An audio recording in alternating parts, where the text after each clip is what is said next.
When we think about AI, a few huge global names probably pop into your head, right? But what happens when one of the biggest tech markets on the planet decides, hey, we're going to build our own?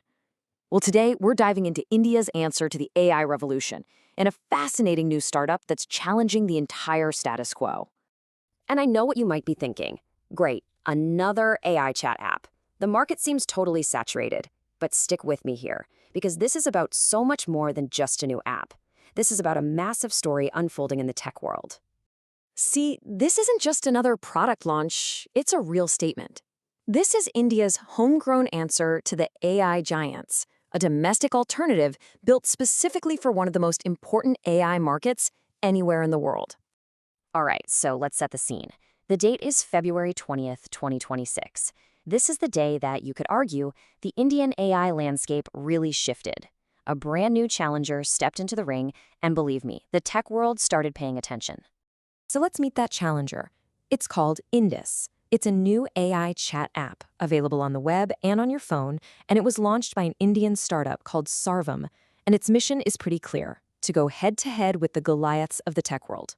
So what's really under the hood here? Let's take a closer look at Sarvam, the startup behind all this, and the pretty impressive technology that's powering this whole ambitious project. First off, forget any idea of a tiny garage startup. Sarvam has some serious financial muscle. We're talking $41 million in funding from some of the biggest names out there: Lightspeed, Khosla Ventures, you name it. They aren't just here to play, they are absolutely in it to win. And the tech is just as impressive. Indus runs on a model called Sarvam 105B. Now, that's a large language model with 105 billion parameters.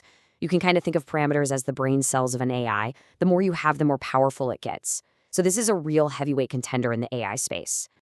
So what's it actually like to use? Well, Indus has all the features you'd expect. You can chat with it using your voice or by typing, and it's available pretty much everywhere: iOS, Android, and on the web. For right now, its focus is mainly on users in India, but you can see the foundation is there for something much bigger. Now, it is still in the early days, so of course, there are a few little kinks. For example, you can't delete your chat history just yet, and there's a reasoning feature that can sometimes slow things down a bit. And yeah, with all the buzz around it, you might find yourself on a waitlist to get in. The team at Sarvam is being really open about this, though. The co-founder, Pratyush Kumar, basically said, look, we're rolling this out gradually because we have limited server power right now, but we're going to expand access as we go. It's all about scaling up carefully.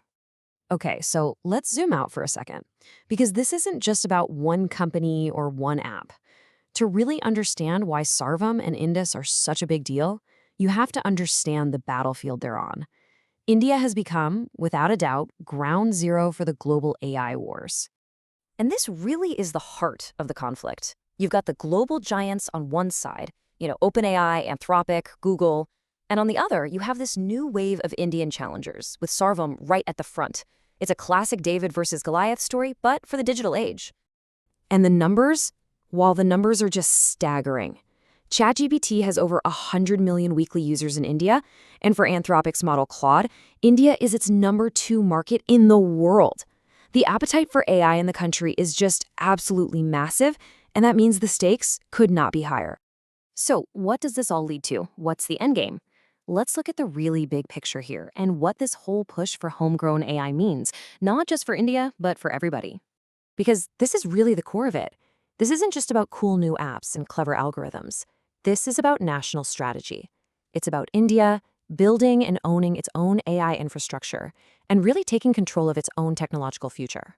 And you have to understand, Sarvam is just getting started. They're already working with HTM to put AI on basic Nokia feature phones and with Bosch to get AI into our cars. Plus, they're building out enterprise solutions and even developing their own hardware. This is a full-stack AI company in the making. So here's the bottom line. What we're witnessing here is the beginning of a whole new AI ecosystem, one that's being built from the ground up, in India, for India. It's an incredibly bold move to create a real domestic alternative to the global platforms. And that leaves us with a really fascinating question for the future. As more and more countries start to follow this path, are we about to see a fundamental shift in technology? Will the rise of homegrown AI completely redraw the global tech map as we know it? It's going to be interesting to watch.